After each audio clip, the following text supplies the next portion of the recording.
नमस्कार आप सभी को बहुत स्वागत है आपका हमारे यूट्यूब चैनल पर। और आज मैं आपके सामने लेके आई हूँ अपनी सीरीज का अगला पार्ट, यानी कि हम स्पाउस के नेचर को कैसे समझें। इसकी सीरीज एक बन रही है, प्लेलिस्ट में आप जाएंगे तो आपको मिल जाएगी। यहाँ हमने फीमेल के चार्ट को लिया है और आप उससे अपने हस्बैंड के बारे में कैसे, उसके नेचर, उनके नेचर के बारे में कैसे पता लगा सकते हो, इसको हम समझने की कोशिश कर रहे हैं। समझने के बहुत सारे तरीके हो सकते हैं।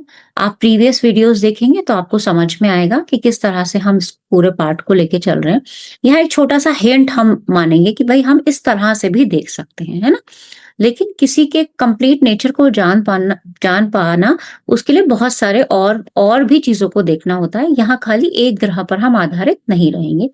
क्योंकि यहाँ मैं आपको अलग-अलग राशियों में गुरु को प्लेस करके, एक फीमेल चार्ट में पति के कारक होते हैं गुरु, उसको हम अलग-अलग राशियों में, जैसे पहले मैंने मेष में बताया, फिर वृष में बताया, फिर मिथुन में बताया और आज हम कर्क की बारी लेते हैं।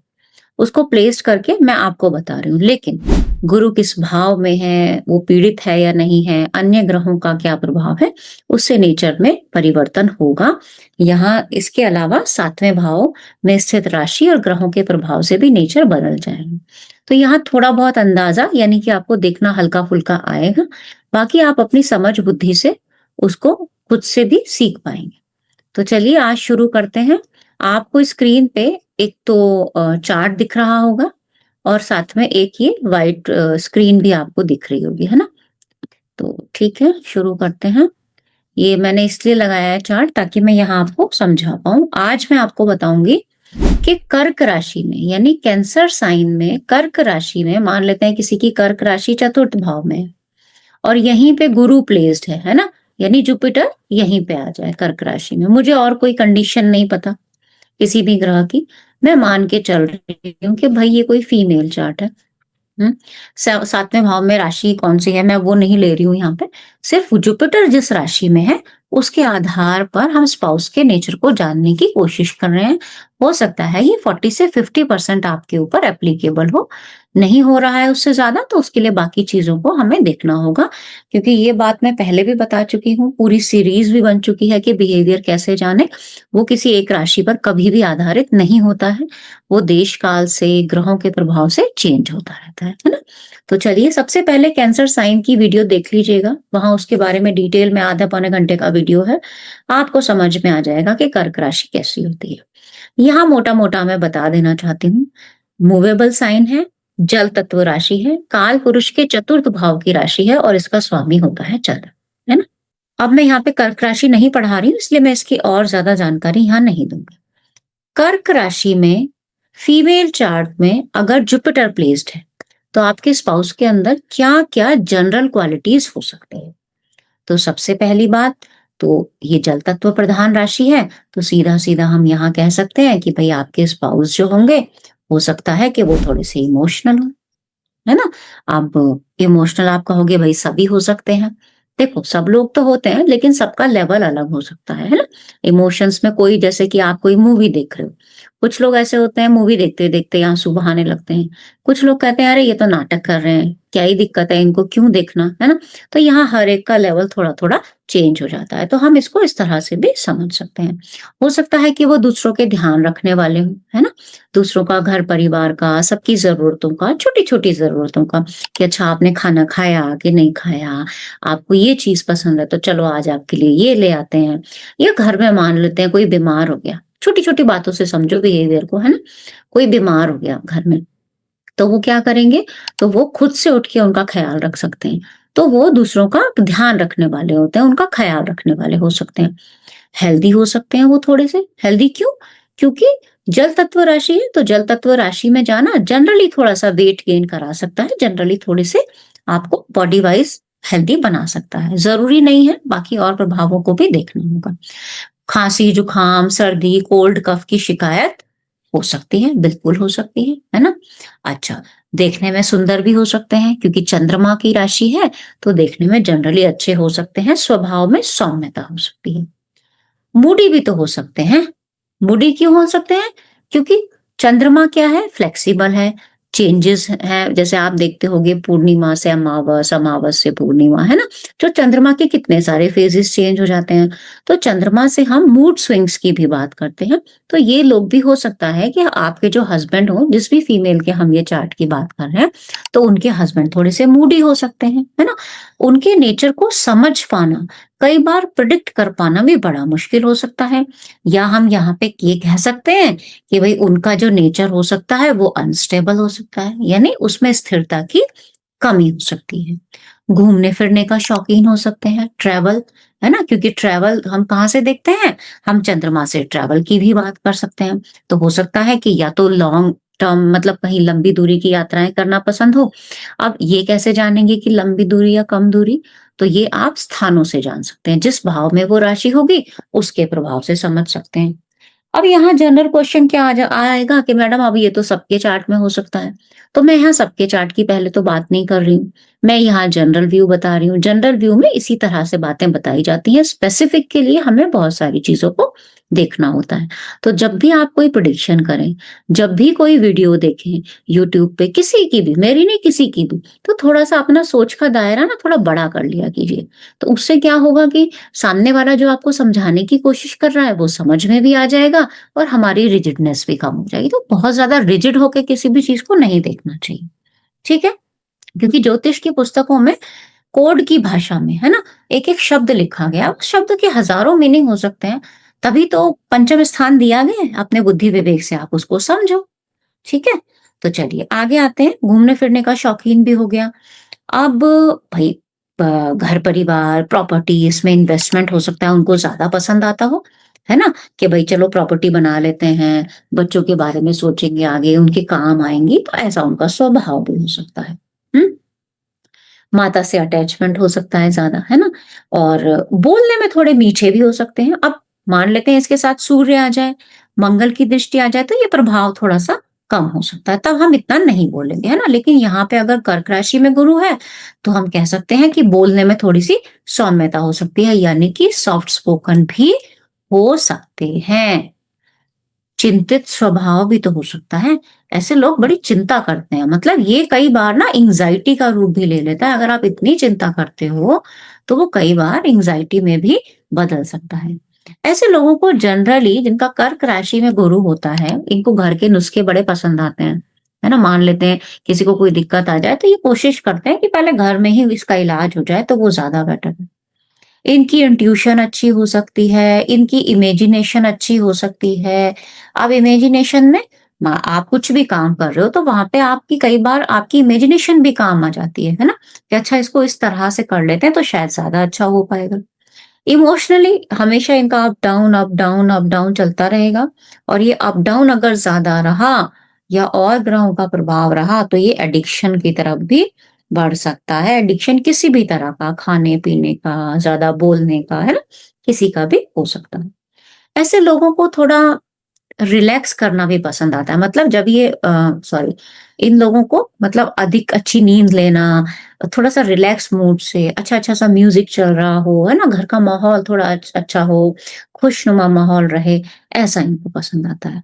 जनरली खाने पीने के भी शौकीन हो सकते हैं, है ना?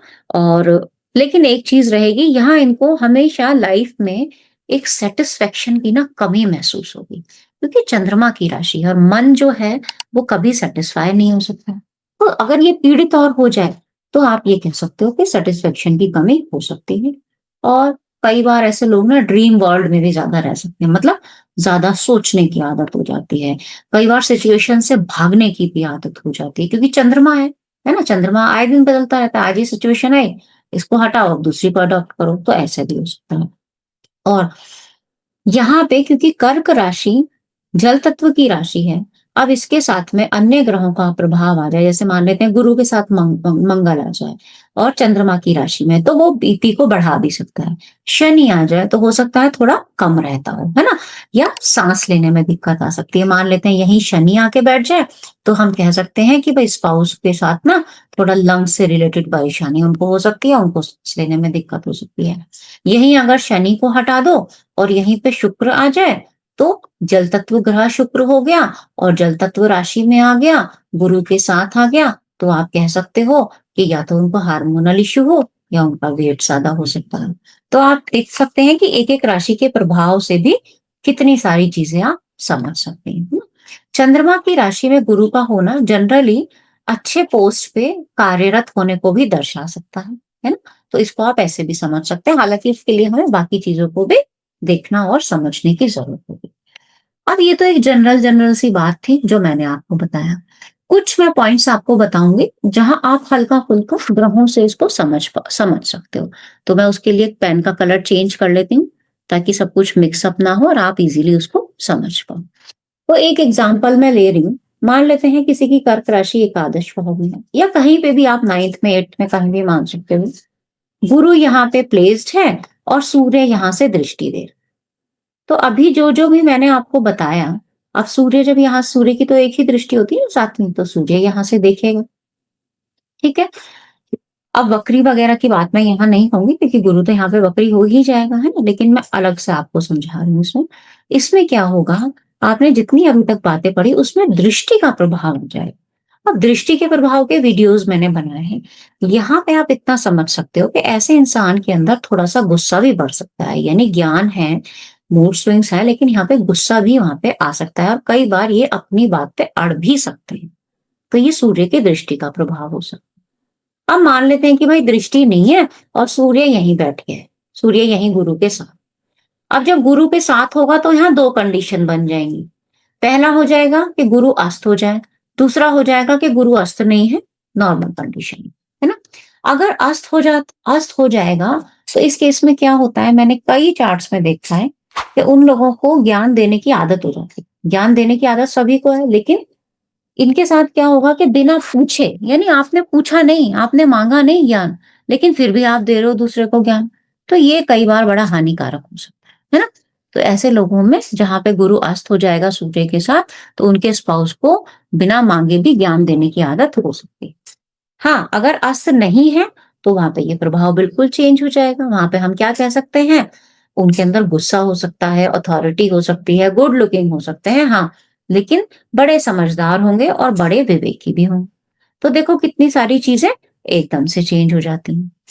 अब मान लेते हैं कि भाई चंद्रमा का दृष्टि प्रभाव आ जाए, कि अब हम थोड़ा सा इसको इरेज कर लेते हैं पहले, ताकि हमें समझने में आसानी हो जाए। तो मैं इसको इरेज कर देती हूँ पिंक वाले पेन को यहाँ से। आप आई होप कि समझ ही पा रहे होंगे सब लोग, है ना। चलो अब मैं गुरु को कहीं भी प्लेस कर देती हूँ। मान लेते हैं गुरु यहाँ आ गया, है ना, और चंद्रमा की दृष्टि भी हम जानते हैं कि सातवीं ही होती है। अब यहाँ चंद्रमा की दृष्टि आ रही है। तो चंद्रमा की दृष्टि क्या देगी, पहले तो कर्क राशि में ही चंद्रमा है। यहाँ जातक की बात नहीं कर रही हूँ, जिनका जाति का, जिनका फीमेल का चार्ट है, मैं उनके स्पाउस की बात कर रही हूँ, है ना। तो यहाँ पे मूड स्विंग्स, क्योंकि चंद्रमा की राशि में चंद्रमा की दृष्टि जाएगी तो ये और घड़ी घड़ी मन को परेशान भी कर सकता है ना। तो हम क्या कह सकते हैं, आपके हस्बैंड जो है बोलने में अच्छे हो सकते हैं, मीठे हो सकते हैं, लेकिन मन घड़ी घड़ी उनका परेशान रहता है। मन लगाने के लिए कुछ ना कुछ चाहिए होता है, या तो कुछ चटर पटर करते रहे, खाते रहे, है ना। गायक भी हो सकते हैं ऐसे लोग, क्योंकि दूसरे भाव में प्लेस कर दिया ना मैंने यहाँ पे। तो इस तरह से समझ सकते हो।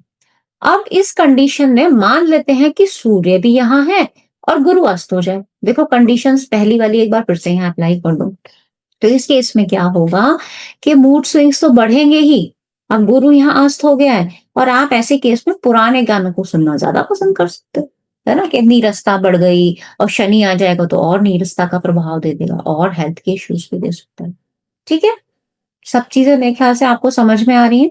अब मान लेते हैं गुरु कहीं भी प्लेस्ड है, अब साथ में मंगल को बिठा देते हैं। भाई मंगल आ गया तो मंगल क्या करेगा, मंगल जो होगा थोड़ा सा आपका गुस्सा बढ़ाएगा, एग्रेशन बढ़ाएगा, और यहाँ पे ना हल्का सा आपके लॉजिक्स भी ज्यादा हो जाएंगे और आपके अंदर चिड़चिड़ाहट भी ज्यादा हो सकती है, क्योंकि चंद्रमा और मंगल दोनों का प्रभाव आपके ऊपर। अब भावों से और मतलब उसके प्लेसमेंट से वो अस्त है या नहीं है, उनसे बाकी चीजें यहाँ पे चेंज हो जाएंगी। तो ये जो गुस्सा होगा ना आपका, गुरु मंगल कर्क राशि में साथ में, तो हस्बैंड का गुस्सा जो होगा वो दूसरों के ऊपर निकलेगा, है ना। अब गुरु अस्त हो जाएगा तो ऐसे इंसान क्या होते हैं ना, कई बार दूसरों के ऊपर बातों को थोपने का प्रयास। अगर मान लेते हैं यही कर्क राशि सेकंड हाउस में ही आ जाए और यही मंगल आ जाए, तो ऐसे लोग दूसरों के ऊपर अपने गुस्से को थोपेंगे।